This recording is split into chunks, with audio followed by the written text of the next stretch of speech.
Cate Bakos, welcome to Budget Night Live. How excited are you out of 11? What would budget night be without hanging out with you and someone that you're about to introduce? Out of 11, oh yeah, 100%, and counting down.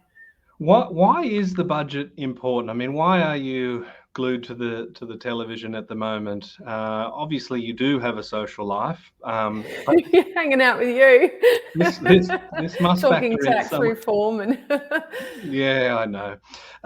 But this has implications for the economy, for our standard of living and for the property space as well. What are your expectations for tonight, and what's of interest to you? Expectations of what's of interest are probably two different things. What I'd hope to see are the things that will make a few key changes, obviously, in the property sector. And we've had some glaring issues for quite a while, and lots of this stuff is interlinked.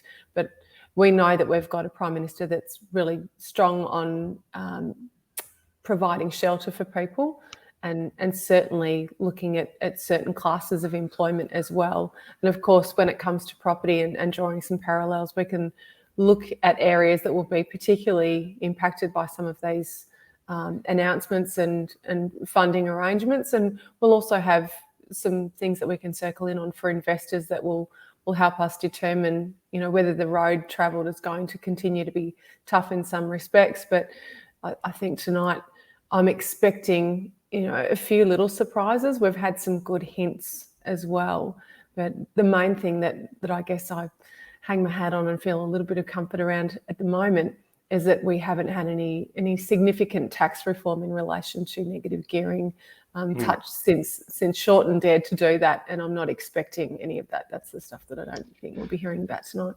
Yeah, and he did that twice. One shouldn't forget, and I think as Albanese took over, he mentioned very quickly that wouldn't be a policy that would be going forward with. And whether you agree or disagree with it, it's not something that I think should be tampered with short term. If you are to make a change with something like that, it can be something like they do in the UK, where they're saying, look, in 15 years' time, this is what's going to happen, so everyone can adjust their decisions to that. But anything that disincentivizes investors at the moment is really going to exacerbate that rental affordability problem, in my view. Do you see any respite coming for renters in this budget?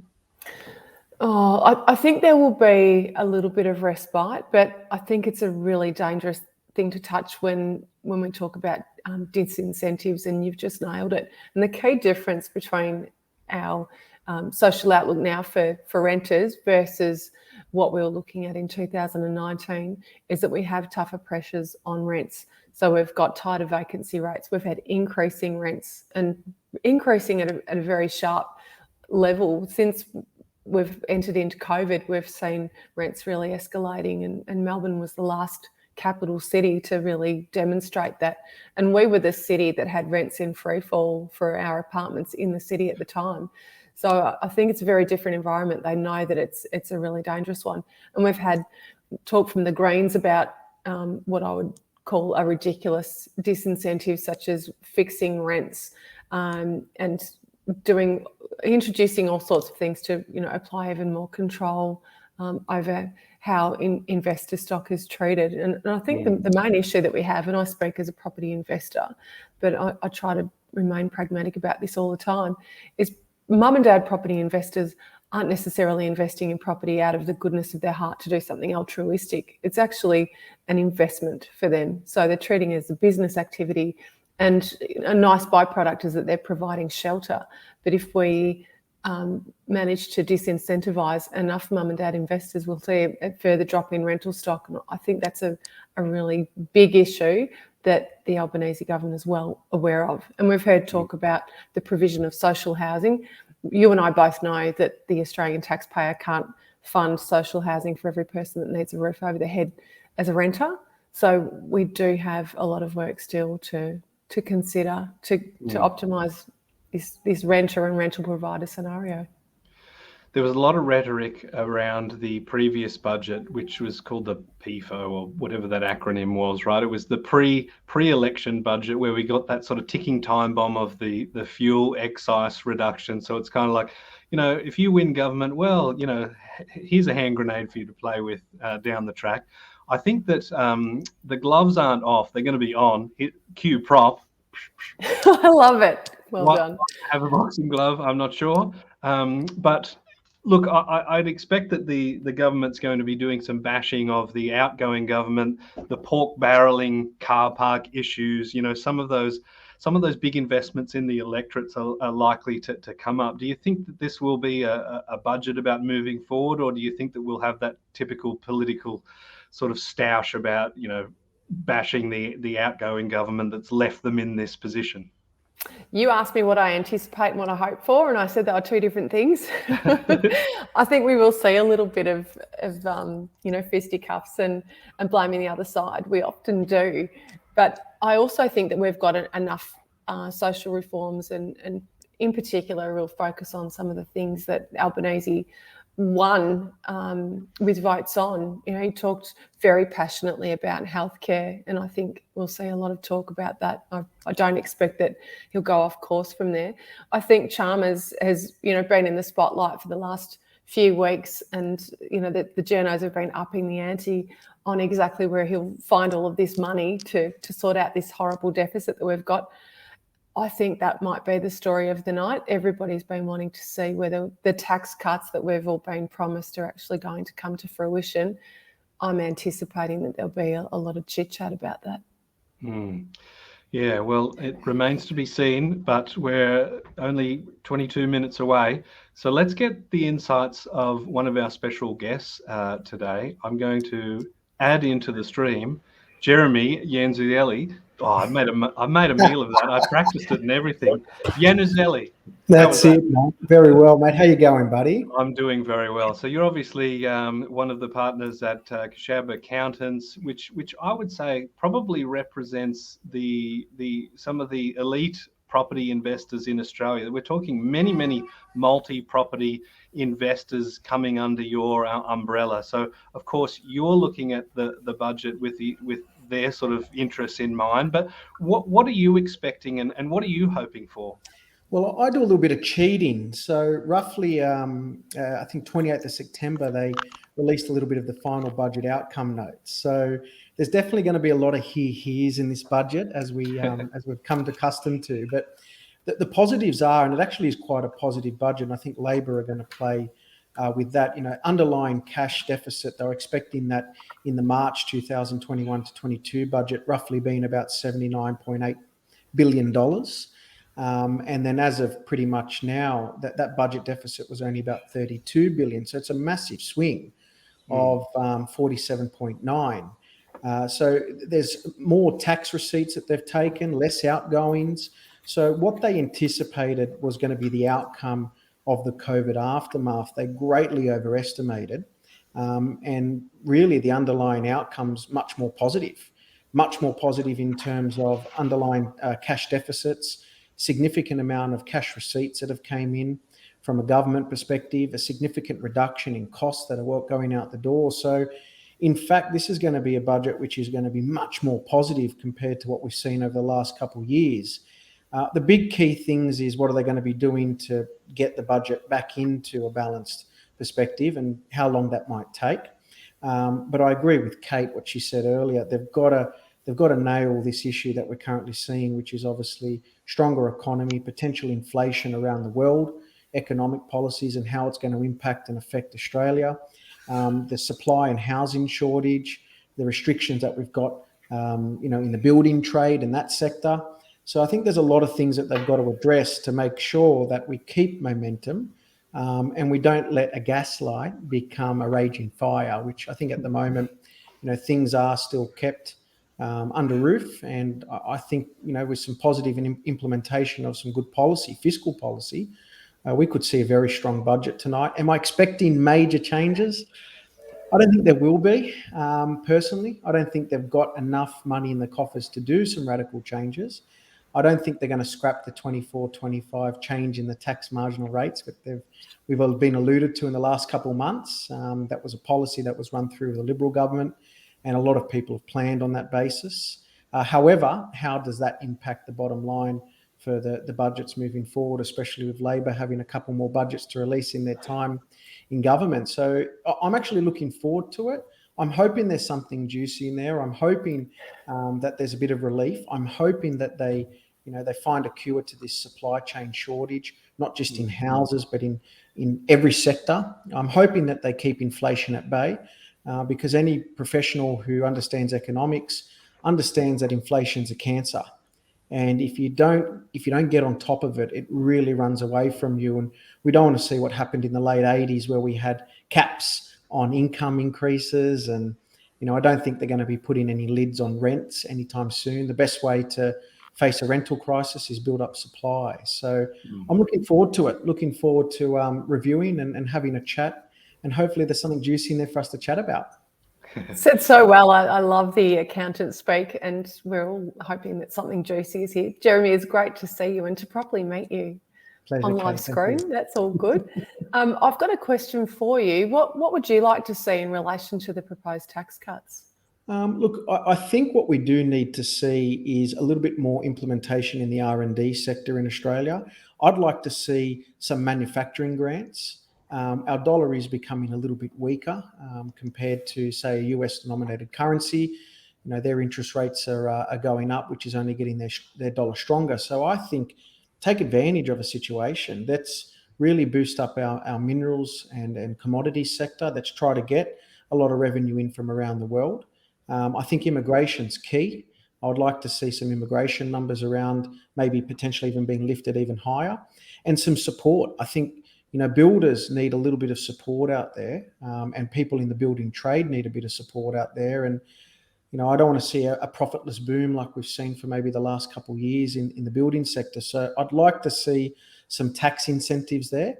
And that might be around getting more people into employment. And it could mean, maybe potentially lowering a little bit of the unemployment benefits, although it's a touchy subject for many people. But I think incentivizing people getting into the workforce with potentially some one-off boosts or bonuses or subsidised payments to get people in the building industry, get people in the construction space, and get Australia moving again to crunch this supply issue. So if it was me in Chalmers' position, I'm all for jobs. I'm getting people off their bums. I'm getting people back into the workforce, into the crucial sectors that need it, and I'm incentivising people to do so, or incentivising employers to help get people back into that portion of the workforce. And do you see any potential for incentivising private investors to invest in residential housing? I think on a state government basis, some state governments have already tackled that particular situation. I know the New South Wales state government's done a deal with, obviously, the way that we pay stamp duty or a land tax here in New South Wales. They can't fuel the fire too much in terms of giving too much incentive to the private sector to continue to invest, because then there's only a minority of people that can invest in property, and there's many people that can't. So I think they might leave that out for this time. If anything, they're going to focus on how can we solve the supply issue, and it could be in the form of a minor incentive, but I think it's going to come in the form of some maybe breaks for the construction industry. Yeah, well said. Before we bring on our next guest, Jeremy, and put you on the bench for a quick second, we got a question from Hayden. A big hello to Hayden and Sam, who have put some comments in as well. Who here would buy a property now? I mean, I was speaking to someone in your very office that said that they are geared up, ready to go, because this is the time of opportunity. Are you of the same view?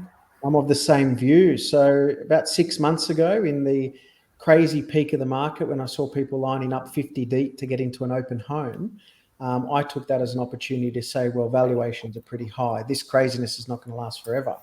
So, a lot of people in my office, we sat down, had a chat, extracted a lot of equity, a lot of cash sitting on the sidelines, and I'm actively looking. I've put a number of offers actually recently out on properties just recently. I've got a number of auctions booked in. And for me, I always gauge the property market on sentiment. because price is relative to the dollar that we have today.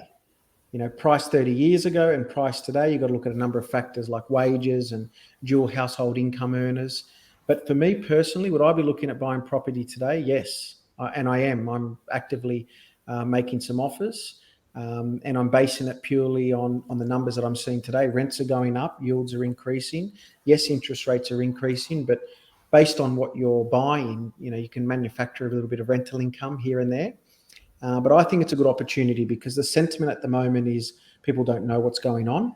And the homes that I'm going to are probably having only 2 parties through them as opposed to 50. So there's less competition, more opportunity to pick up a bargain. I want to invest in times like this. I don't want to invest when I'm lining up 35 or 40 deep, waiting to get in to see a 150 or 200 square metre 3 or 4 bedroom home. So sentiment wise, as an investor, this is my time. This is an opportunity.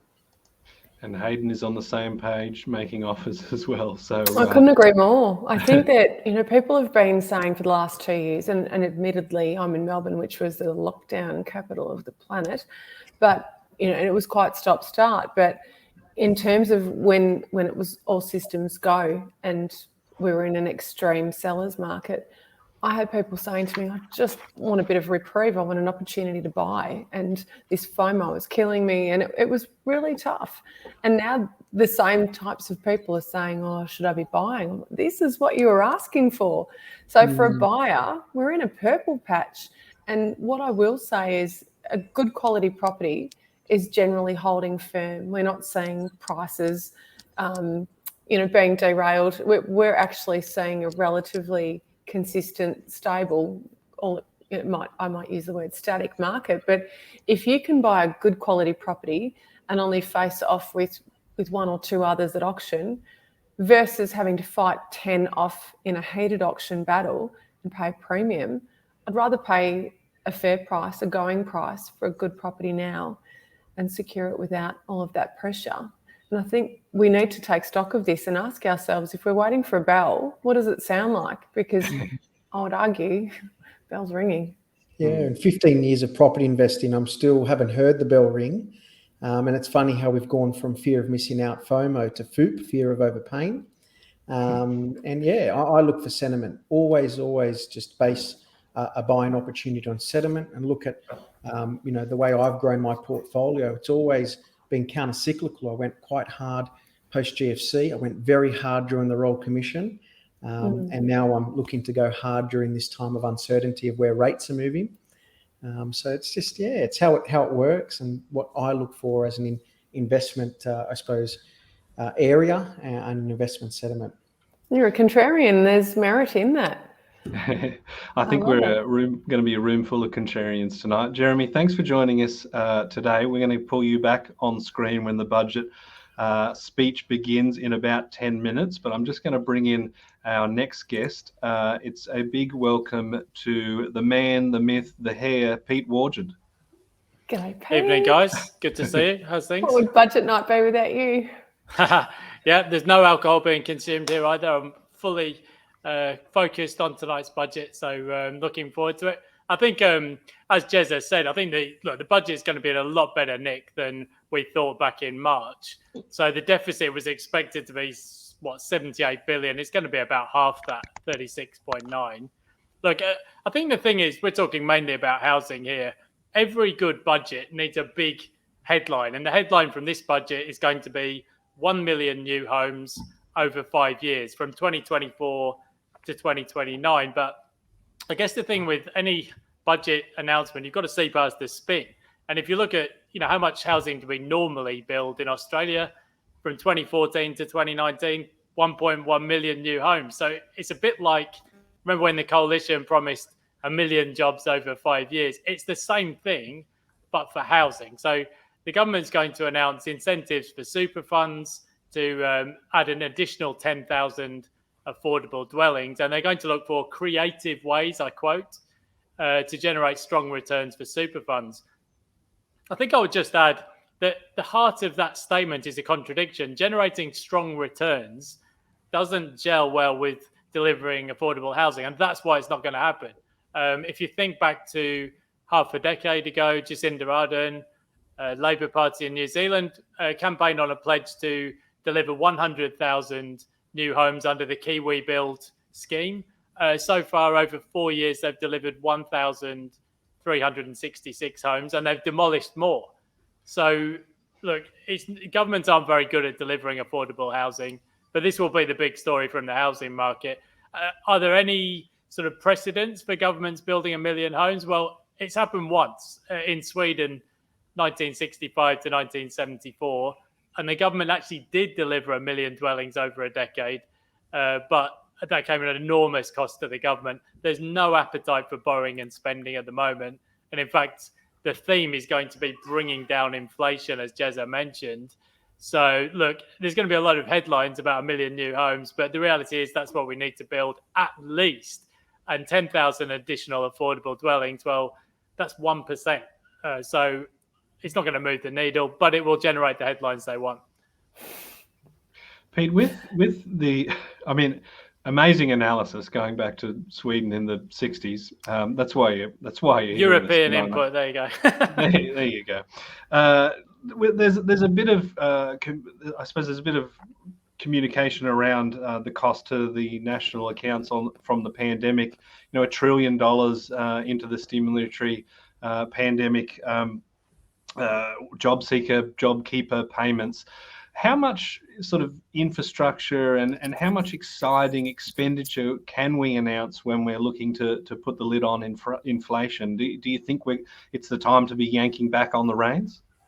Not really. I think if you look at in the lead up to the budget, so what the government tries to do is kind of hose down expectations. So a lot of people, for example, have been calling out for cost of living relief because we've got expected increases in energy prices. The fuel excise relief is rolling off.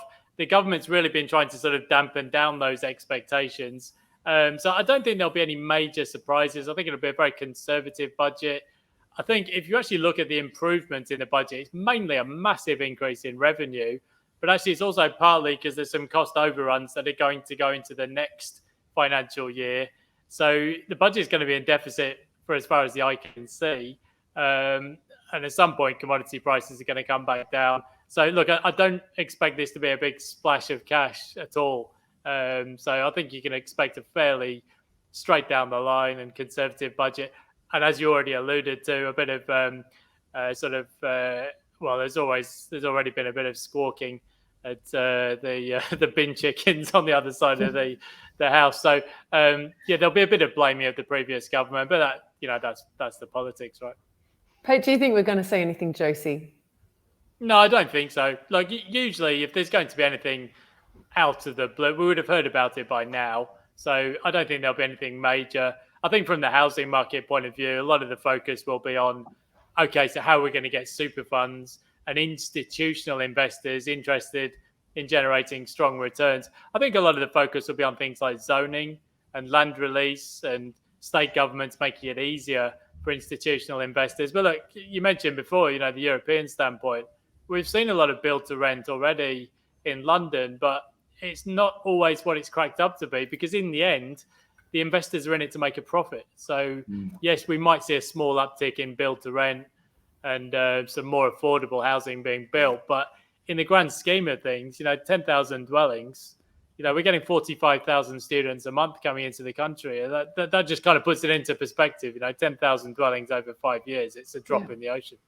And that's not counting the new arrivals that are, here to rent before they buy. I think we're going. It's a lot of big numbers with a budget. 1 million new homes in 5 years. It sounds like a big number, but actually, we're normally building more than 1 million dwellings over 5 years. It's not even an increase. If anything, that would be a step down from the pace we were seeing over the 5 years pre-pandemic. Yeah, timing is terrible. Yeah. It's an expensive time to be building, especially be funding it from taxpayer money. Exactly. And I think the government have cited that as one of the reasons why they're pushing back some of the infrastructure spending, just because it's a terrible time to get workers and materials and that sort of stuff. Yeah, capacity constraints are pretty tight. It's definitely the case. Yeah.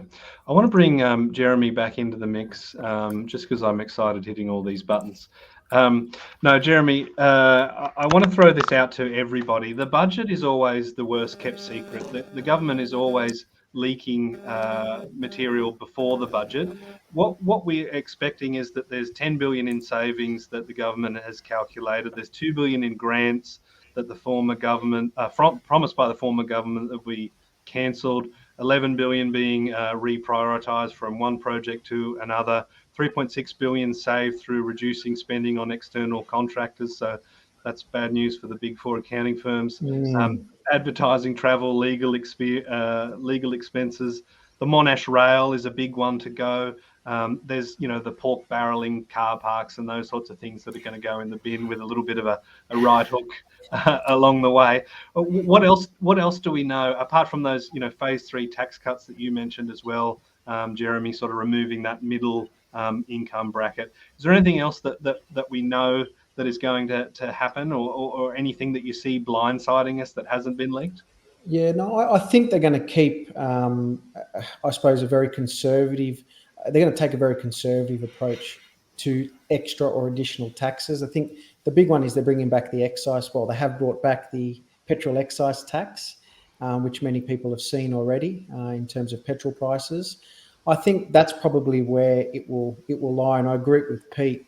They're wanting to do the affordable housing. They're wanting to provide more availability for people to purchase, but it is big contradiction because we're looking for the returns, and that means someone has to make more money at someone else's expense. So from a tax point of view, I think they're going to be quite conservative. They're not going to make any big adjustments just yet.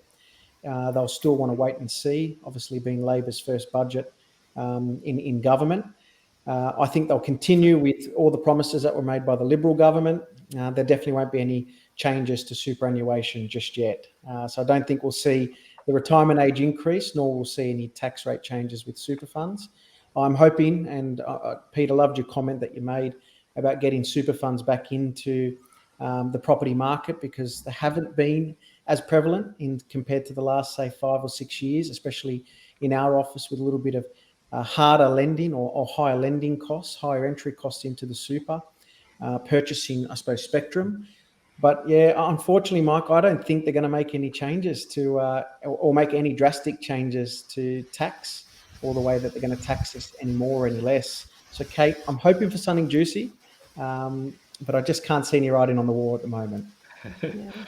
Well, we're about 45 seconds away from the Treasurer getting on board. While I queue this up in the hope that we can watch this live, any final thoughts from yourselves, Kate or Pete? It'd just be interesting to see, well, for me, just what cost of living relief can they deliver? Because inflation's the big issue at the moment. They can't fuel inflation. So what can they do for households just to bring down the cost of living? All right. We will find out indeed, as I very excitingly bring onto the screen a bunch of middle-aged white people getting themselves organised. Let's get this happening. Just make sure this audio is coming through for you guys as well. Can you guys hear that audio of the people shuffling around? They're not fighting yet, so we can't hear them. Not yet. Yeah. Playing well in the sandpit. Everyone's being polite for the moment. All right. So this is like watching paint dry. So we'll remove we'll remove that for now. If that's coming through on the audio, let me know. We've got a couple of comments from people that I'll just go to now. We've got Matt Knight, buyer's agent extraordinaire. How about bringing back fixtures and fittings depreciation to attract more investors? Well, obviously that's a personal one. Yeah, wouldn't that be nice? I mean, the Treasury did sort of talk about that as a bit of an integrity measure. There were some nuances to that which were a little bit unusual, like being able to write off something at 100%, sell it to another person, and then they're able to write off some residual value at 100% again. But I think there are ways that investors can be incentivized. So that would be lovely, Matt. Hayden is calling inflation at 7% tomorrow. What do you think, Bold. Pete? Well, yeah, look, yeah, the headline's going to be high. I think the more important measure is what's core inflation going to be, probably 1.5% for the quarter. But look, inflation is going to peak at the end of the year because we've still got some costs to flow through on the energy and the electricity prices side of things. So it's going to be punchy, but we kind of know that. I think, though, you'll find that the trend over recent quarters is actually on the way back down. We're losing that inflationary pulse slowly. Cost of living relief, that's going to be a big one as well. But looks like we're live now. So we've just got it on the screen. This is coming through, guys. Yeah. No noise, Mike. I can't hear any volume, Mike. We could ad lib. This would be fun. Director's commentary.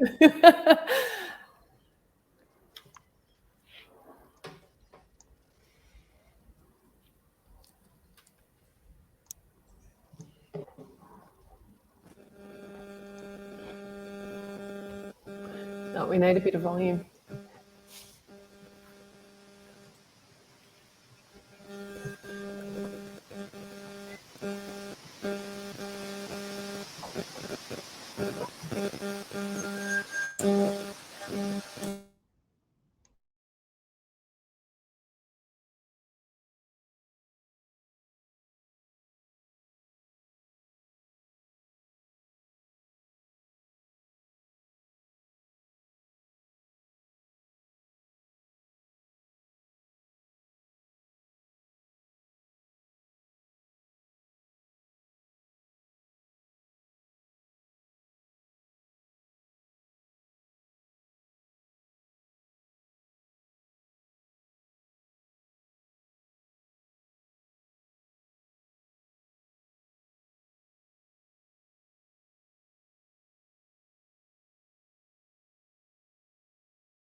Parental leave, better access to healthcare, cheaper medicines and a better standard of aged care, fee-free TAFE and more university places, cheaper and cleaner energy, more affordable housing and a future made in Australia.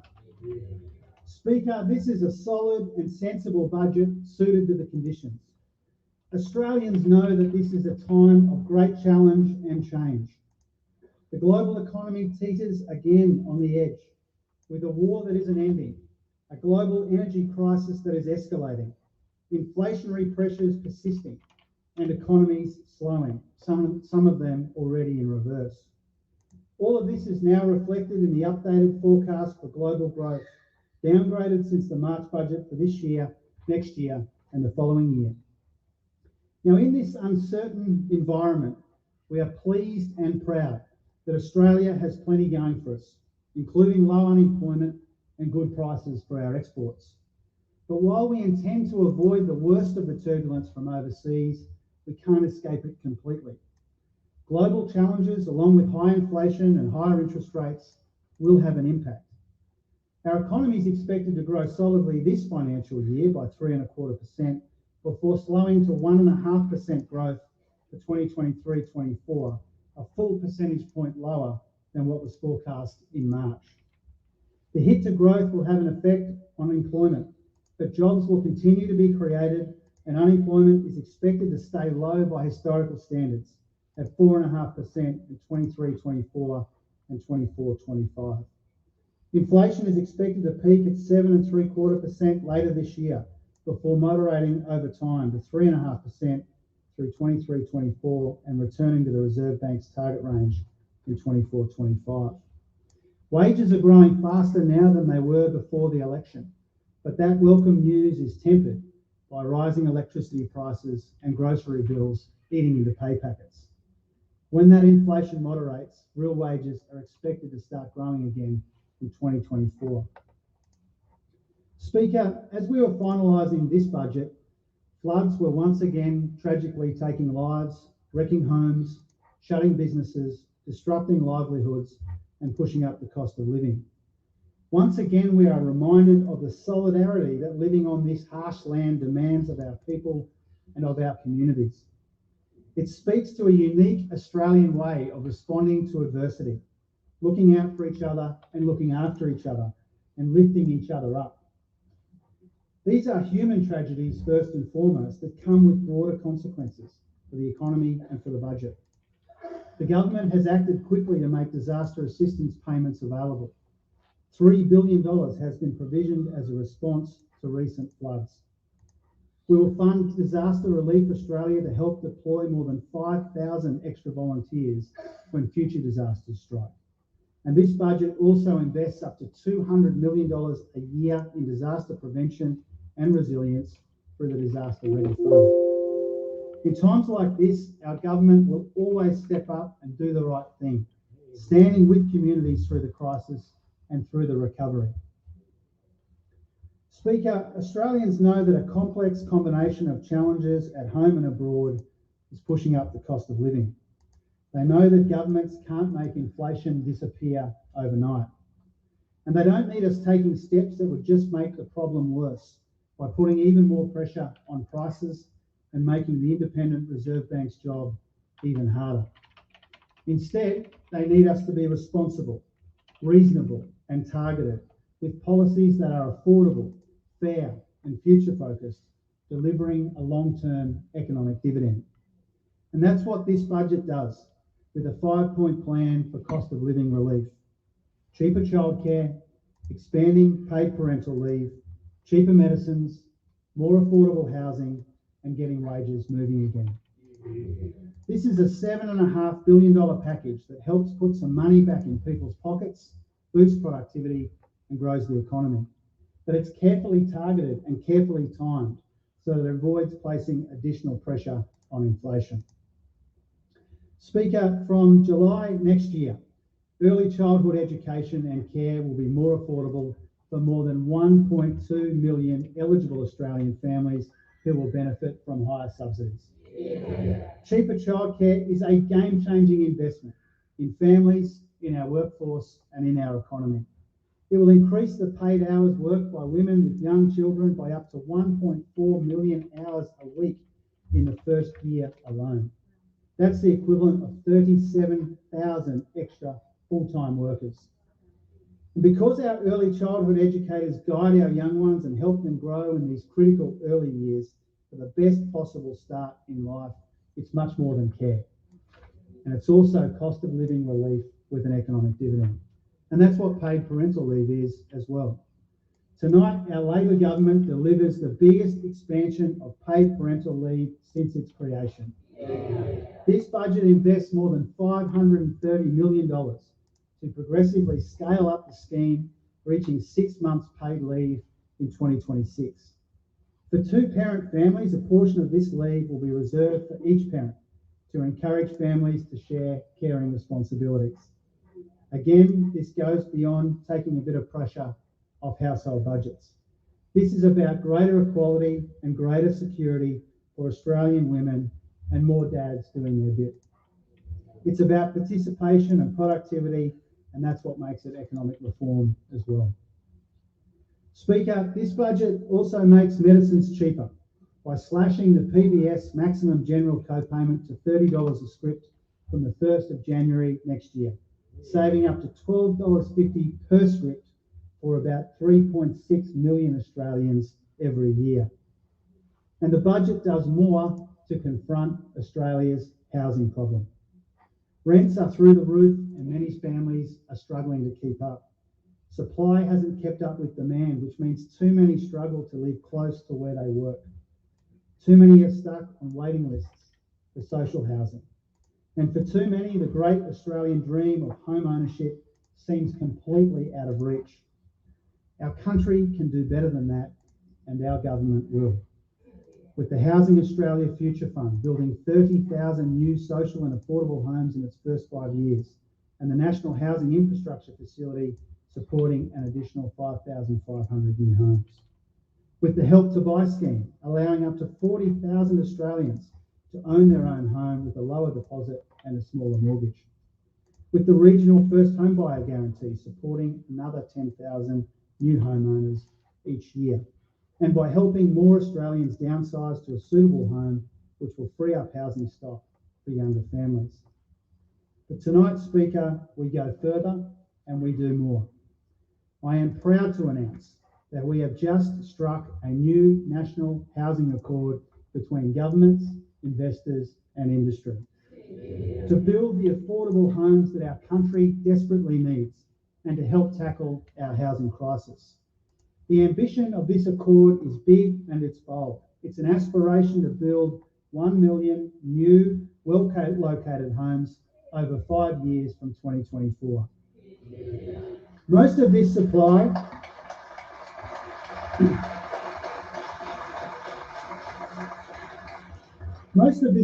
needs to come from the market, not the government, but there's a role for government, and we intend to play a leading role by coordinating and kickstarting the investment that we know needs to happen. To get the accord started, this budget commits an additional $350 million in funding for another 10,000 new affordable homes on top of our existing commitments. This will be delivered through an ongoing funding stream to help cover the gap between market rents and subsidised rents, making more projects commercially viable. State and territory governments will build on our commitment with up to 10,000 new homes as well. That's up to 20,000 new affordable homes in total. Along with local governments, they will tackle supply problems caused by land release and zoning policies.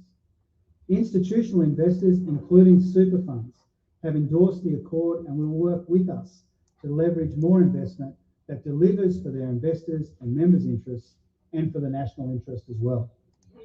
And peak organisations for the construction sector support building these homes at a high energy efficiency rating and training more apprentices under an extended skills guarantee.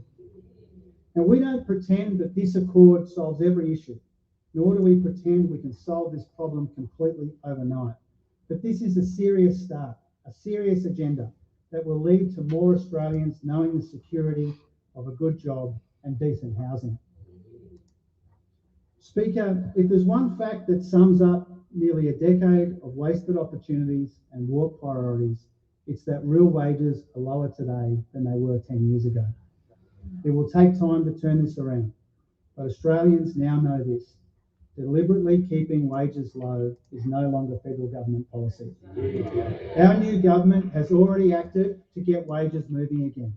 First, for the lowest paid Australians, supporting a pay rise for about 2.7 million workers on the minimum and award wages.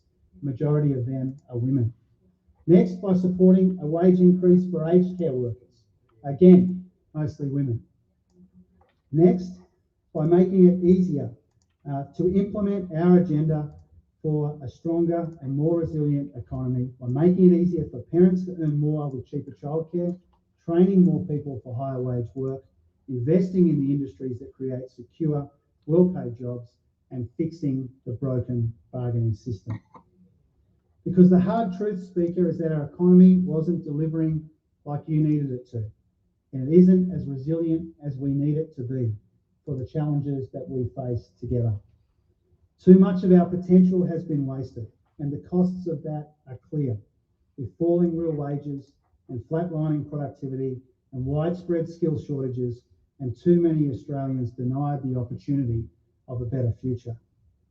The Jobs and Skills Summit that we hosted with the Prime Minister was all about bringing people together to help reverse these trends, finding consensus on the challenges and common ground on the solutions. And we agreed there that full employment, productivity growth, and equal opportunities for women should be core objectives of government policy. And we know the key to this is quality investments in the capacity of the Australian economy and the capabilities of the Australian people. So, Speaker, this budget builds a stronger economy, more resilient, more inclusive, and more modern. And skills are absolutely central to this. In 2012, more than 57,000 Australians completed a trade apprenticeship. By 2021, that number had dropped by more than 20,000. So tonight we fund a better future for vocational education.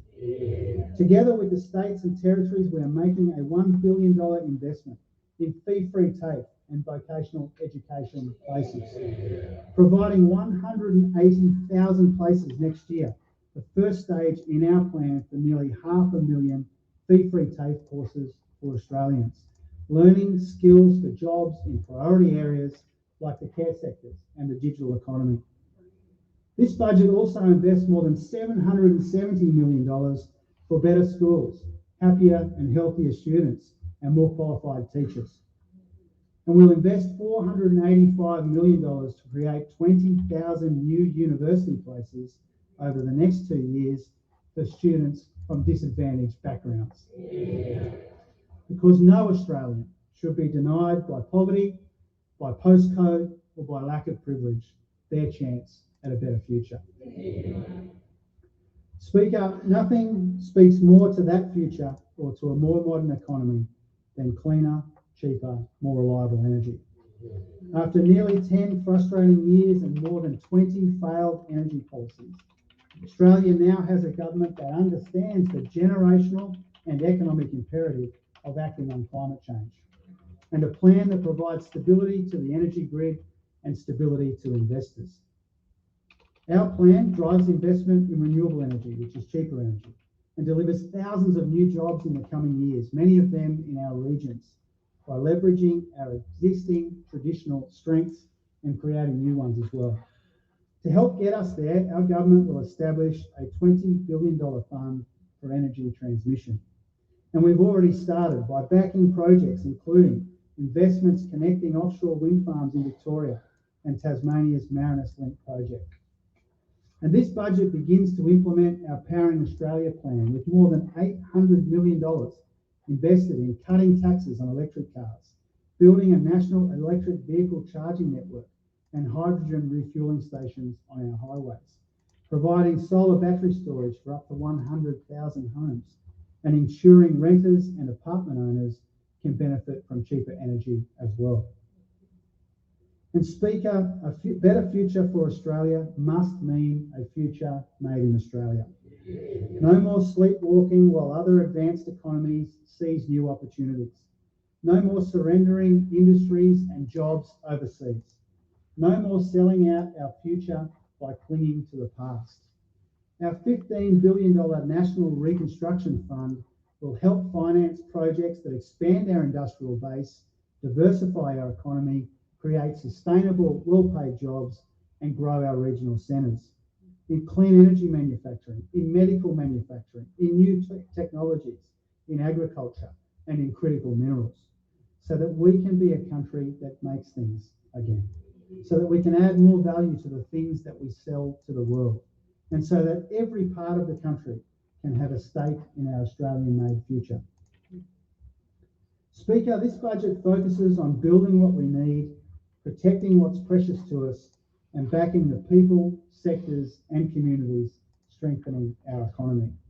It includes an investment pipeline of more than $120 billion in transport infrastructure over the next decade to get people and products moving faster, extending full fibre access to 1.5 million more homes and businesses, and improving mobile coverage in regional, remote, and natural disaster-prone areas, supporting small business with new energy efficiency grants, and extending tailored mental health and financial counselling programs. More funding and more staff to slash the visa backlog so employers can fill labour shortages. protecting our farmers and primary producers by boosting our biosecurity defences, and safeguarding for future generations the unique and precious natural wonders of our continent, with $1.8 billion for environmental and heritage protection, including an extra $204 million to accelerate the defence and restoration of our Great Barrier Reef. Speaker, while our economic policies put a premium on resilience, our fiscal strategy puts a premium on restraint.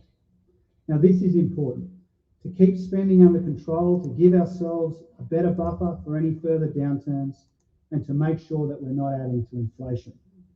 And this budget makes hard decisions for hard times.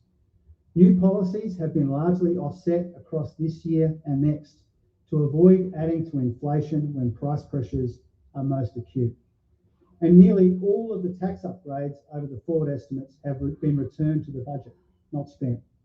99% returned to the budget over the next 2 years, and 92% returned to the budget over the next 4 years. Now, as a result of this discipline, payments will fall in real terms over the next 2 years, and real spending growth over the forward estimates is flat, averaging just 0.3% a year. Speaker, Australians just don't have enough to show for $1 trillion of debt, and gross debt as a share of GDP at its highest level in more than 70 years. Now, our responsible decisions mean gross debt to GDP will be 37.3% in 22-23 and remain lower over the forward estimates compared to the pre-election forecasts. So that's less debt than our predecessors, less debt, but with more to show for it. The deficit for 2022-23 is now forecast to be $36.9 billion, an improvement of $41.1 billion. But while the temporary revenue boosts we're getting from higher employment and higher commodity prices will fade and fall, the profound and permanent spending pressures on the budget are forecast to grow and grow. The budget that we inherited was stuck in a structural deficit. So our job in the short term is to limit growth in spending, especially while inflation is high. Return as much of our revenue upgrades as we can to the bottom line, and focus new spending on investments that grow the capacity of the economy. And this budget does that. And in the longer term, there's a bigger job to do as well, to put the budget on a more sustainable path. But tonight we take the first step with a budget repair package that delivers $28.5 billion in improvements over the next 4 years. Now, this unwinds wasteful or unnecessary spending, redirects it towards higher quality investments and priorities, and improves the integrity and fairness of our tax system. Our spending audit has helped identify $22 billion in savings over the next 4 years. This includes our election commitment to reduce spending on external contractors, consultancies, advertising, travel, and legal services, expecting to save the budget $3.6 billion. And this budget makes our tax system more sustainable by making sure multinationals pay a fairer share of tax in Australia, by extending successful tax compliance programs, and by giving the ATO the resources they need to crack down on tax dodging. Together, these initiatives save a further $4.7 billion over 4 years. Now, this is just the beginning of our budget repair work, and it's just the beginning of the conversation that we need to have as a country about our economic and fiscal challenges, and about the choices that we need to make on what is affordable and what is fair, so we can pay to service the debt that was left to us when borrowing costs are the fastest growing budget pressure, rising at more than 14% a year over a decade, and so we can pay for the things that Australians value most. Speaker, our priorities speak to who we are as a country, how we care for each other, and how we protect each other. We choose to pay for better hospitals and healthcare. This budget invests $6.1 billion in hospitals, in Medicare, in extending COVID-19 support, and expanding access to healthcare in the suburbs and regions of our great country. We choose to pay for better aged care and better wages for those giving care. This budget invests more than $2.5 billion to put nurses back into nursing homes, improve the quality of food, and respond to the recommendations of the Royal Commission. We choose dignity for Australians with a disability. This budget begins the task of repairing the NDIS and securing its future. And we choose to defend our nation against current and future threats. Our government will ensure the Australian Defence Force is well positioned to meet our security challenges over the next decade and beyond, with defence funding rising beyond 2% of GDP over the forward estimates. And after nearly a decade of neglect and disrespect, we are restoring our role as a diligent and dependable partner and friend to our Pacific neighbours for a stable, peaceful and more prosperous region. Speaker, in this budget, we're also funding a record investment of $1.7 billion over 6 years to end violence against women and children, investing $1.2 billion in practical measures to close the gap for First Nations people and communities and to begin preparations for a referendum on a voice to Parliament, allowing older Australians to keep more of their pension when they work, responding to the recommendations from the interim report of the Royal Commission into defence and veteran suicide, and investing in better support for the women and men who serve us, establishing the long overdue National Anti-Corruption Commission, and beginning a new discussion about measuring what matters, the strength of our economy and the well-being of our people. Speaker, Australians know that there are hard days to come and hard decisions to accompany them.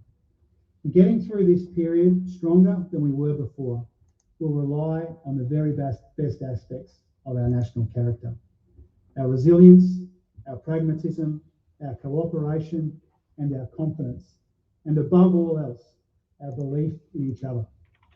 And it will rely on a government dedicated and determined to confront challenges ignored for too long and to seize the opportunities that won't wait for us any longer. This budget does more than end a wasted decade. A decade marked by energy chaos, a crisis in aged care, skill shortages and stagnant wages, and not enough to show for $1 trillion in debt. It does more than draw a line under the drift, decline and decay that defined it. It begins to put things right. It begins to build a better future that befits our people and the sacrifices that they make for each other. A future we can all have a stake in, all sharing in its success. A stronger, more resilient Australia with more opportunities for more people in more parts of our amazing country. I commend the budget and the bill to the House.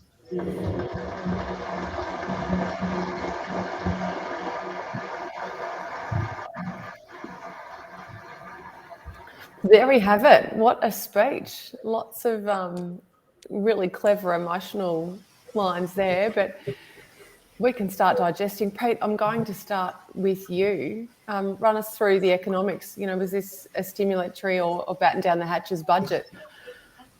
It was pretty boring, wasn't it? I think largely as expected, bit of a nip and tuck type of budget. I think just a few of the things that stood out to me, of the 1 million homes in 5 years. So the future fund's going to be a part of that, trying to find ways to get institutions investing in housing. But these are absolutely tiny numbers. If you look at the forecast there for net overseas migration, it's 235,000 next year, another 235,000 the next year. So even on the government's numbers, we're looking at population growth of about 400,000 per annum. It's going to be higher than that in reality with the temporary visa holders coming back. So building a few thousand homes over 5 years by the end of the decade is not even going to move the needle. Other things that stood out, cash rate forecast 3.35 by the middle of 2023. So people buying property today, you need to factor in potentially 3 more interest rate hikes. I think you could quibble on some of the forecasts about wages growth. It looked a bit optimistic if unemployment's going up, but you know that's the budget. But there were no major surprises for me. I guess those were some of the big things that stood out. Yeah, okay. Well, Jeremy, I want to ask you, what did you make of it, and were there any exciting pieces? I think the best 2 words that I can describe it is conservative and mature at the same approach, because it's very easy to use a lot of the budget savings that they anticipated would be larger deficits to spend it. It definitely didn't feel like an episode of Oprah where everybody gets a car, that's for sure. But I think it's good to see that it wasn't very similar to almost like a Liz Truss-led government budget where there was huge caps everywhere and spending in all these particular places to accommodate the rising cost of living. But it was good to see, I think, money's going where it needs to go to help productivity.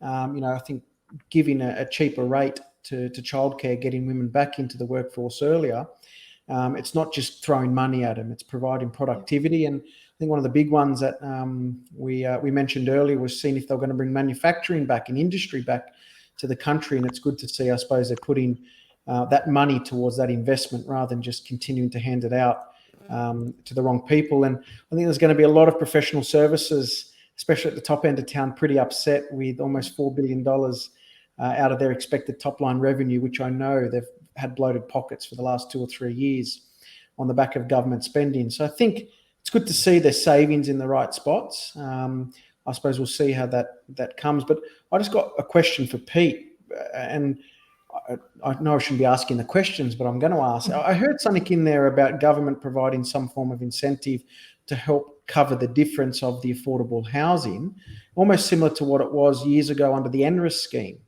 Did you pick up something similar like that when Chalmers was speaking about a deficit shortfall the government would pick up? I think what they're looking at doing is investing future fund money, and also the government's going to make an additional contribution.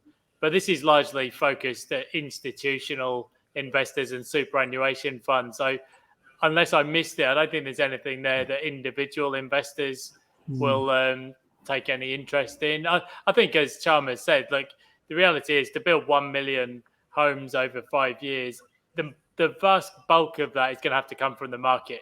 And anyway, we were building more than 1 million homes over 5 years pre-pandemic. So it sounds like a sort of a big optimistic budget, but actually when you break it down, there's not much in there. And just like we found with the Kiwi build scheme, it will probably prove to be a bit of a nothing burger overall. You're just pulling out the hits tonight, aren't you, Pete? Well, I've got a question for you. After you, I'd love to chat about the property market, which is what we're all kind of aligned about and here for tonight, and the impact on some of these announcements on the property market, whether it be short-term, medium-term, long-term. I picked out a couple that I think are relevant, but really interested to hear what you thought, Pete. Yeah, I mean, I think the main thing is if you just look at the even the government's expectations for migration over the next couple of years, net overseas migration, there's 470,000 extra people over 2 years. But also, we saw just today the figures were out for 2021, big spike in births in 2021. So you can expect natural population growth to throw another 160, 170,000 on that. So, we're talking about building 10,000 affordable dwellings, but over 5 years. But we've got population growth. It's going to be running at least at 400,000. It might be way higher than that if you actually look at recent months. So from a housing market perspective, it's just like Jezza was saying before. If you've got a contrarian bent to you, these are the times you should be looking, because the demand for housing over the next decade is going to be absolutely huge under these kind of migration numbers. So the rental market is going to be unprecedented demand for rental housing. The one thing you've just got to factor in there is that even the government is forecasting the cash rate is going to go up probably 3 more times before peaking in the middle of next year. So there's a period there you've got to get through, but you'll probably be compensated by higher rents to some degree anyway. So look, those are the main things. No touching of capital gains tax discount or negative gearing wasn't mentioned. So I think investors will take some comfort from that there's no major changes coming down the pipe. Yeah, a couple of interesting side mentions, and I think kudos to the government for tackling paid parental leave in the way that they have. And I think that will have a huge flow-on effect in terms of value growth in particular areas. We'll see a real segmentation here. Women that can earn serious coin, that have been at home looking after children, because the implication of exceeding their limit on subsidised childcare has just made it all too hard, particularly if you've had multiple children. And I think that we'll see this make a huge difference for higher income families in some of those inner and middle rings. And what that will do, as we all know, is an increase in household income is correlated to house price growth. And if we've got those areas that, are really attracting high income earners, their borrowing capacity will be significantly higher. So I think that's a medium term outlook for us to all bear in mind, but it will certainly have a flow-on effect. And the other one that I picked up on was the mention of this new housing within super funds. And I don't want to talk too much about super, but we saw a slowdown in lending into super funds for residential property purchases for a couple of reasons. But it's a financial product. And ASIC were well aware of the fact that a lot of people were making bad decisions without the right advice when it came to securing property. I mean, we talk about it around a barbecue and golf and buy something silly in our super fund, and that's not the vehicle to muck around with. And so we saw a reduction in LVRs and a lot of restrictions on that, and we've seen a complete slowdown. I'm not sure how I would feel about having a brand new asset in certainly complementing what I'm investing in my super fund. I'm not sure it's the best vehicle either. Yeah, I think what the government is looking at doing is finding ways for all of that capital that's locked up in institutions in super funds to find a way to invest in affordable housing. So rather than individuals investing in their super, but I think when you actually look at it, and they talked a bit about this earlier in the day, they're looking at creative ways for institutions to generate strong returns from housing, but it's a complete contradiction. It is. You can either provide affordable housing or you can generate strong returns. You can't do both unless the government puts its hand in its pocket. And there's, as Jeremy was saying just before, there's no appetite for governments to be borrowing and spending at the moment, particularly with unfunded borrowing, because it's not the environment to be doing that. So I think that there's a lot of talk here about zoning and land release and working with states. But yeah, I think the bigger issue for the housing market is it's largely going to be private landlords, and it's going to be supply and demand as it always is. And there's just one factor that's pulling against the housing market at the moment, and that's the rising cost of money. Yeah. I think the big one I've seen in the past when institutions get involved in the housing sector, and the best example is how BlackRock and Zillow got involved in the US housing market, and they're suffering. They're going through huge amounts of pain financially. And housing's very fickle.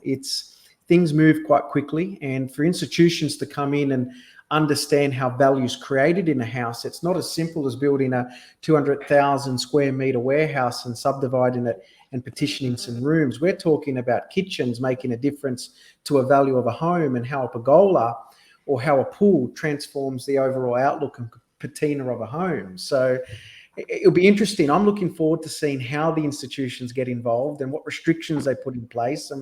And then coming back to Pete's comment of, we want good returns, but we're trying to provide affordable housing. So I'll be interested to see how the CEOs of these institutions, the super funds, tackle it, and how it fits in their investment strategies inside their own fund.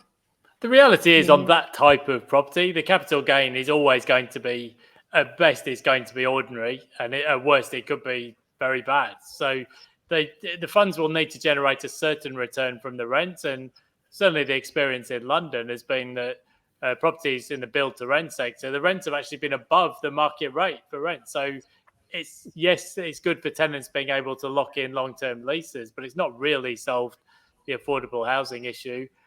And I think that just my long-term experience of the housing market is whenever you've got a big development where nobody in the block owns a property, it very rarely works out well, because nobody has a vested interest in looking after the upkeep of the building. And tenants start to feel ignored. The institutions don't want to spend too much on repairs because of the aforementioned returns. So we might get some investment in the sector, but in the context of requiring 1 million homes over 5 years and probably a lot more, a few thousand here or there. It's moving stuff around at the margins, moving deck chairs around. It's not going to be the major driver of the market dynamic over the next 10 years. Very I true. want Sorry, Mike. after you, Kate. I wanted to just touch on some of the initiatives for people that are not so easily able to save a deposit. And we heard a little bit about the Help to Buy scheme. And I know that various state governments have tackled subsidised housing as well. So given that we've got so few places in contrast with how many houses that we need out there, what are your thoughts on that? Both, I'm interested to hear from you, Jeremy. Minimal at best. Allowing 40,000 eligible Australians to own their home with a lower deposit, sometimes it may be counterproductive to what they're trying to achieve, which is, price is fair for everybody. But in the sense of 40,000 new people purchasing, probably a drop in the ocean of what they're trying to achieve, which is more people in homes and more affordable homes at that. Yeah, I agree. And again, it's a stimulatory measure. Like, great to be one of those 40,000, but if you're not, it just got a little bit more expensive, right? I've got some little boffins digging into the minutiae here, and I've been copy and pasting so much of the budget speech. I'm still not exactly sure what happened, so I've got some questions myself. There's some workplace relations stuff coming for small businesses. The government's going to be working with unions and workers to deliver a simple and more accessible and fairer workplace relations system. That'll be interesting. That's the old sort of Labor model there. 62.6 million is earmarked to help support small and medium-sized businesses improve their energy efficiency and reduce their energy use. That'll be in the form of grants. And another thing on the green side of the equation, which was a big pitch in previous elections, we talk about Bill bringing forth the negative gearing stuff, but there was the whole sort of real action on climate change.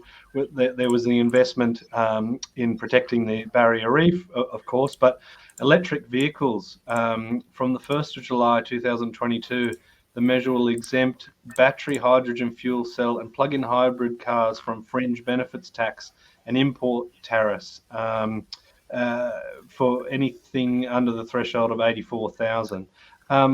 Jeremy, what do you see any of these measures being, significant for small business operators? Look, definitely fringe benefit tax is a significant reduction in the cost of businesses. With fringe benefit tax, for anyone that's out there, what is it?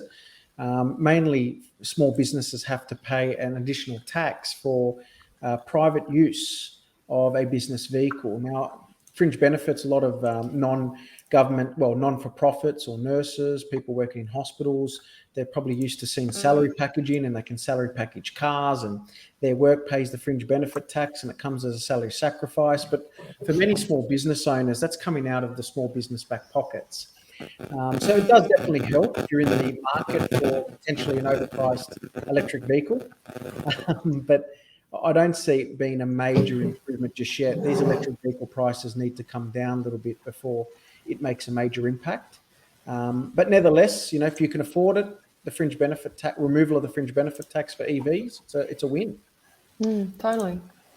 Bad news for Luke Moroney, who already bought a Tesla. Anyway, you're an early adopter. I want to poke you guys just to go back to the beginning on the housing stuff. Now, Kate and I covered the last budget in May. The first thing I did was Control F for the word rent. It didn't actually exist because we were in a rental affordability crisis at that time. This time it does feature. The first comment was that, here we are, rents through the roof. That was the first comment there. And we've got the issue, the announcement of the new housing accord. So I want to find out what you guys think about this. So they're proud to announce that they've struck a new national housing accord between governments, investors, and industry to build the affordable homes our country desperately needs to help tackle our housing crisis. Now, big words, and they did describe it in their own words as big and bold, an aspiration to build 1 million new well-located homes over 5 years from 2024. But Pete, you said pre-pandemic, this was actually happening already. So how big and bold is that? Well, I guess just look at the numbers, right? So big and bold, the government's going to provide $350 million over 5 years. So translated into plain English, 3/5 of bugger all. So yes, I guess that there will be a bringing together of states and territories, LGAs, other representatives to talk about how can we release land more efficiently, how can the approvals process become less constipated. But we kind of know all this. It's not an unknown issue. This has been an issue in Australia forever. And the problem of people not wanting affordable dwellings in their own backyard or overdevelopment, that's not going to go away. So, yeah, I don't know. There's no big investment coming in from the government side of things. It's almost nothing over 5 years. So we can expect more summits, more roundtables, some buzzwords. But in terms of whether we can actually, I mean, if you actually look at the forecast for dwelling completions over the next few years, they're actually falling below 200,000 per annum, and migration's going to go. So, like, call me a skeptic, but I think they're running a very big migration program into a slowdown in construction. So I don't think the rental issue is going to go away anytime soon. I'm just querying how far $350 million will go in well-located areas. I mean, we all know our values, and I think that definition is important. I mean, 350 million basically covers the admin of setting up the quangos and the think tanks. But yeah, I mean, in terms of the actual funding for construction, well, the Future Fund will deliver some of the investment, and the rest will hopefully come from institutions. But yeah, well, whether there's any interest or whether anything gets delivered over the remainder of the decade, well, I don't know. The nearest equivalent is the Kiwi Build scheme, and it's achieved on a net basis. They've delivered less than 0 dwellings so far. So I don't know. Jacinda probably calls that a win, but as you know, it's only true if it comes from the government in New Zealand. Jeremy, I want to ask you, I mean, one thing that they talked about was working with local governments to tackle supply problems caused by land release and zoning policies. It's one thing to release land or make changes to development control protocols. I know that you would represent a few developers yourself. Developers are incentivized to really sit on a parcel of land until the numbers are right. So just rezoning is not necessarily going to put fire under the bottom of someone that can increase supply. I mean, as Pete said, we've known about these supply side issues. We've known about, the time it takes to get something through council. Are we just kind of washing over the same sort of stuff and it's not going to make much of a difference? Or do you see that as something fundamental different? I think that might be the hidden positive of maybe some of Jim Chalmers' comments, and it needs to alleviate the red tape involved with development. I think there's going to be some constraints, but also some positives for developers who have been land banking, potentially with rising interest rates. The costs are getting higher. Land tax is only increasing as the values have increased the last couple of years. But I think that might be the hidden positive. We might start to see red tape being withdrawn, or some of it at least, and a little bit more proactiveness from a lot of councils and shires. I've gone through developments myself, and the reports that are required, arbitrous reports for a slug that appeared there 60 years ago, it's just an added cost, an added time delay. And hopefully that might be the hidden message that he's trying to tell, or the conversations in the background might occur to help make things more feasible. Because sometimes it is feasible, it's just the time. It's the red tape involved, and it really turns a lot of your average mums and dads who might have the 5 acres in a newly zoned area to then push it forward or sell to someone who can take it over. Yeah, let's hope that there is some fundamental change in that, because we know that those brakes on supply cause a real problem. Kate, I want to go to you. We've got a question from Marion. Property specific, thoughts on the rent to buy model and the build to rent models? Oh, clever question. And Marianne, I wouldn't have expected anything less. I think that we need a really clear framework around this, and I suspect that it could be quite a regulated product, because we often see some really dubious private arrangements that disadvantage renters. I think we've got to look at renters, particularly vulnerable ones, to be a bit of a protected species. How do we do that? It's an enormous task in front of us. I think it's a beautiful thought to be able to see someone move from renting to purchasing. It's amazing. But the biggest problem that we have with investors and housing, particularly private investors, or only private investors, I might say, is that for a lot of people who are doing this as an investment, because it's an asset class they've chosen that will work for them, they're running a business. So it has to be something that stacks up for all parties. But, when we look at the power play between, the investor and the tenant, and what's in it for each person, I think we're going to need some really tight framework around this. And it's very tough to ask a common investor to do something altruistic. I think we need to really focus on some models that have worked in other nations. Mm. And I think, it goes back to the point where the Treasurer said verbatim about housing supply. Most of the supply needs to come from the market, not from government. So there's obviously going to be a lot of regulation around that. And just by incentivizing the institutional investors, does that mean that they're suddenly going to jump into it? I want to round out in an anti-clockwise direction, starting with you, Jeremy. Your wins and your losses from this, or your hits and misses. What does this budget mean to you? I think from an accounting perspective, or a tax perspective, there's no major changes, and I didn't think there would be. But what I do see is stimulus through productivity as opposed through stimulus through cash. So definitely be working with a lot of small business owners to see what the new childcare threshold benefits would look like, and how we can work around the wages that we pay to obtain a high level of benefit for their income. So there's a couple wins, little things in there for me as an accountant to work with clients, not many, so no major regulatory changes in the tax system. As an investor, I actually see it a bit positive. They haven't attacked investment. They're very pro-investment. And I think money's been spent in the right areas. So I feel very confident, very comfortable to be investing in the property market over the next couple of years, that's for sure. One thing that I saw your head nodding about was bringing in some manufacturing back into Australia. There was talk about that, I think, in the previous budget, where we're talking about some of those critical supplies that we saw as being a major issue in our health system. Things like the ventilators for people in ICU during the pandemic. Do you think that in-house manufacturing is going to be a reasonable part of GDP, or are we talking a nominal amount?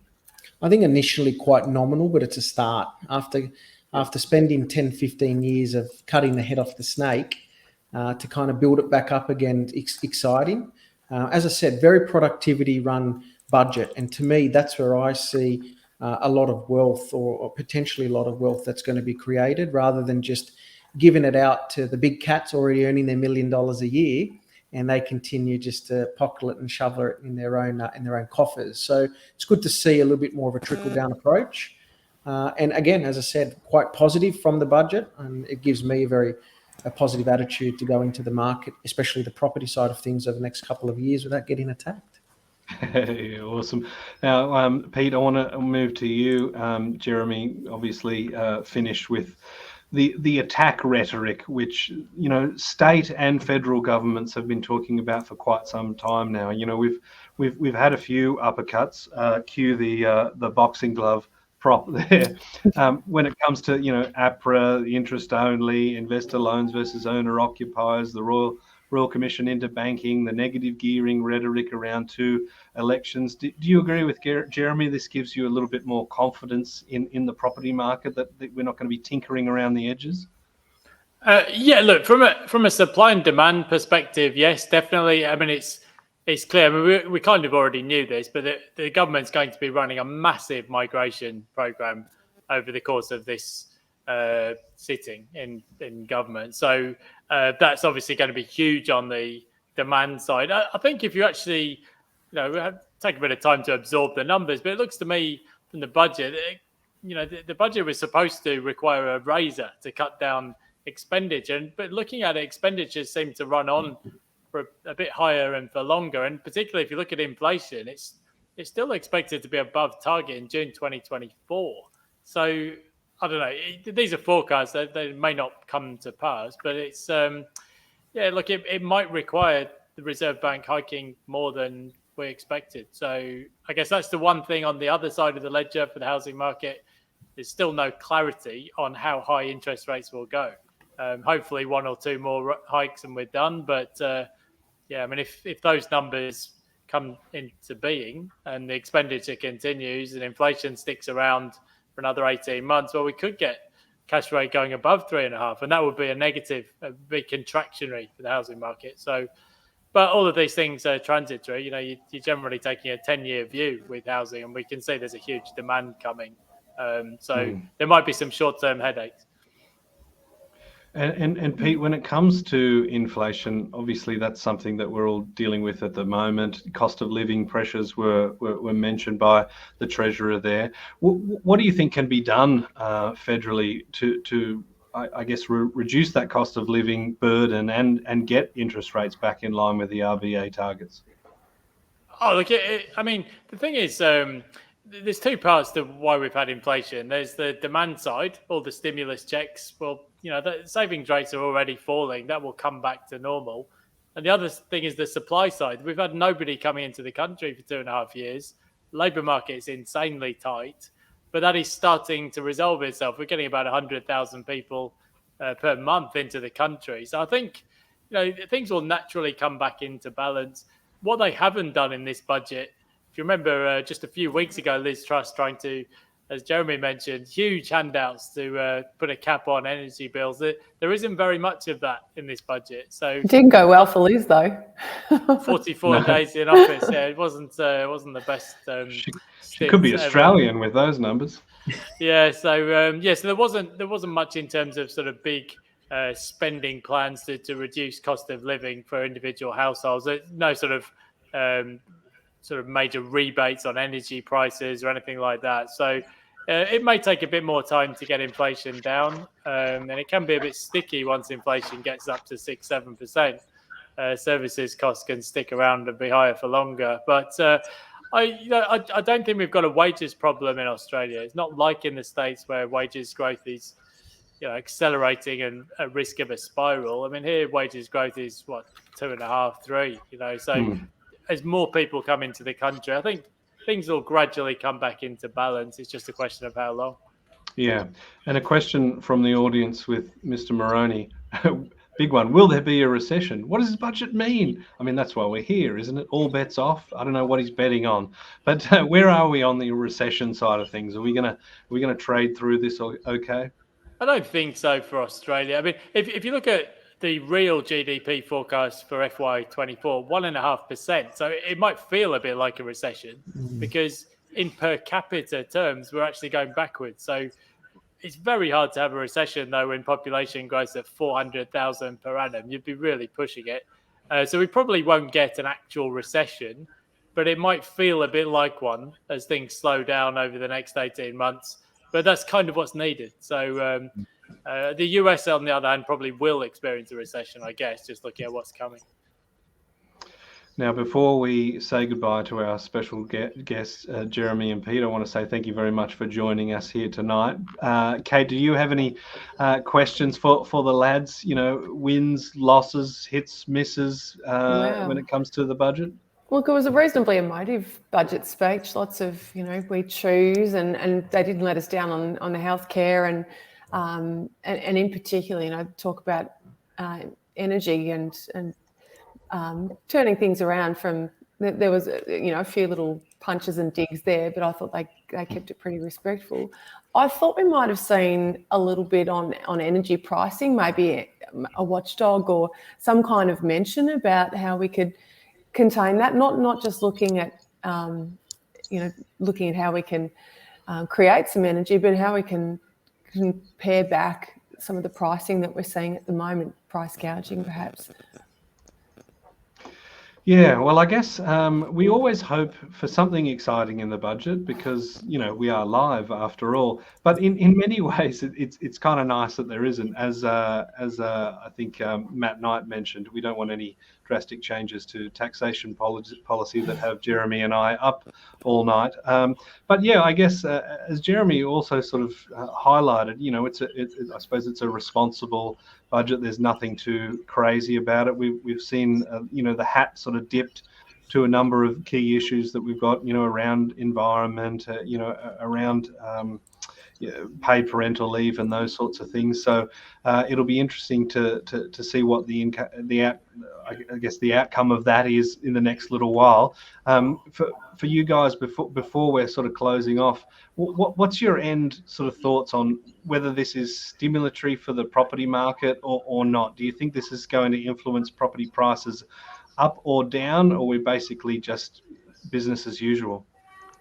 I think to Pete's point on interest rates, clearly if we continue to have climbing interest rates, that will pare back property price growth and probably see some negative price movement. But the real question is, where is that point of equilibrium? And if the RBA governor and co haven't been able to give us a clear answer on that, I'm not sure how we could expect Jim Chalmers to do that. To be honest, none of us have that answer. And what we do know is that inflationary pressures on things that we have no real choice in taking on, such as fuel and food, they're non-negotiables and they've formed part of the inflationary counts. And so I think as supply chain issues start to rectify themselves, and if we start to see things on the other side of the world in terms of Ukraine and Russia showing any signs of improvement, we can expect that those things will get better. But at the moment, we're navigating through natural disasters as well that have been hampering things domestically for us. So I think there's a bit of pain to go there, but I'm not about to suggest that we should be resetting in our minds where that point of equilibrium with our interest rate will land, because the reality is none of us know. I want to say a big thank you to Jeremy and Pete for joining us tonight. Thank you, gentlemen, and we'll see you next May or whenever it is. So pleasure. Thanks, guys. Appreciate it. Thanks, guys. Take care. All right, Kate, that leaves the two of us. Another eventful budget night. I say eventful in inverted commas. I mean, we never expect sort of too much from these. This is really for the fans, right? It's really for the nerds that are up watching this sort of stuff. I wanted to ask the question of you. We're still getting these regular media articles, and I know, educated investors are not supposed to be looking at these media articles. We're predicting, 10 and 20% drops. I wonder how long the media can be going on with that. Obviously, the core logic house price index is showing that it's coming off. But as Jeremy sort of said, when you've got 50 or 60 groups coming into open homes, that's a crazy, unsustainable thing. And we're still, above the beginning of that boom by a reasonable margin. Do you see anything in the budget tonight or anything in your travels at the coalface that is making it look like the reduction in house prices is going to be anything than a normal sort of dip and ebb and flow in the market? Great question. Absolutely not.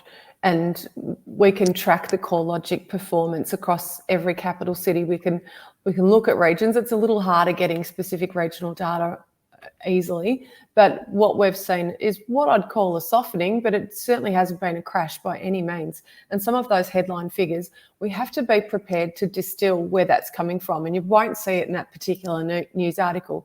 But if you Google and have a look at more in-depth articles, they're often looking at, and we saw this during COVID, best case scenario, anticipated scenario, worst case scenario.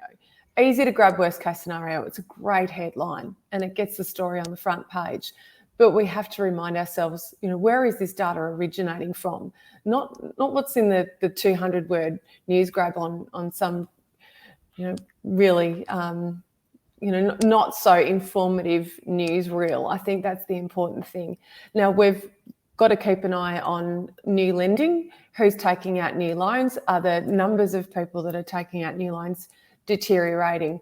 Are we seeing investors coming back? We've seen investing dip a little bit of late, but we certainly have seen a huge number of investors returning when we contrast that to what we saw pre-2019. They just about ground to a halt because credit was so hard to get our hands on. Now we've got increased rents, we've got tight vacancy rates. Tenants out there, it is a horrible situation for them, and the reward for an investor is tight vacancy, so not having to sustain a vacancy.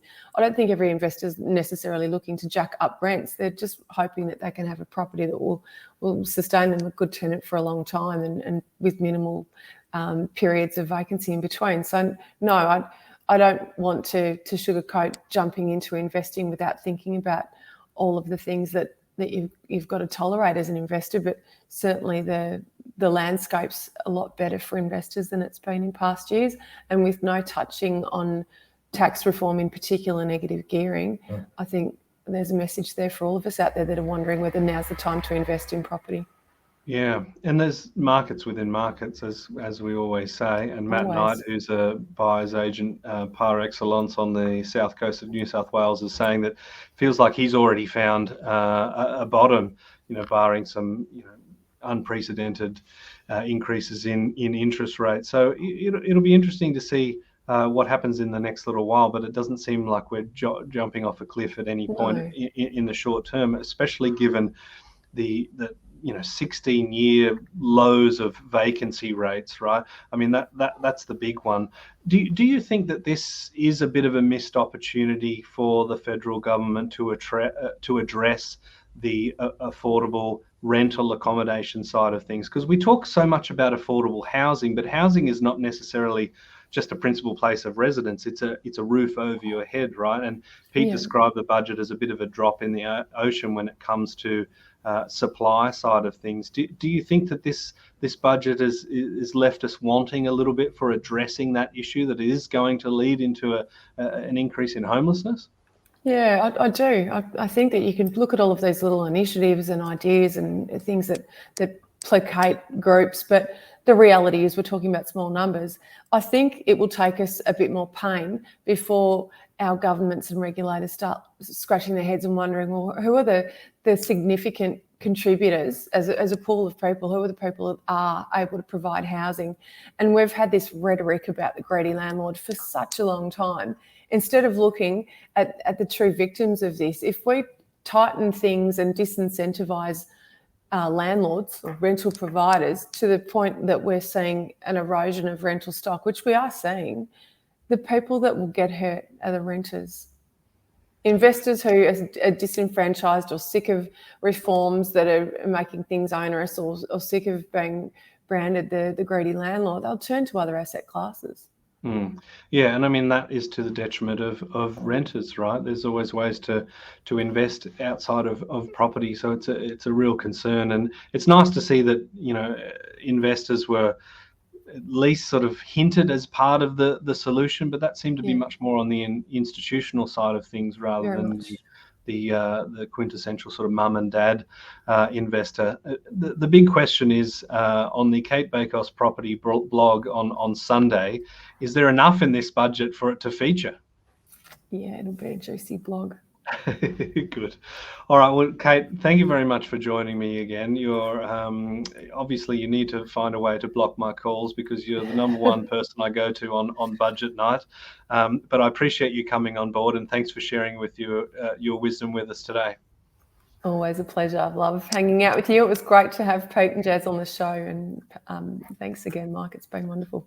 Absolutely. And thank you for all the comments that we've had come through from the group as well. So as I mentioned, have a look at Cate's blog on Sunday. I'll be disseminating it as best I can as well, and we'll be sharing this live as well for people that have missed out. So feel free to share that. But thank you everyone for joining me. Thanks, Cate. We'll see you next budget. See you next budget. Cheers.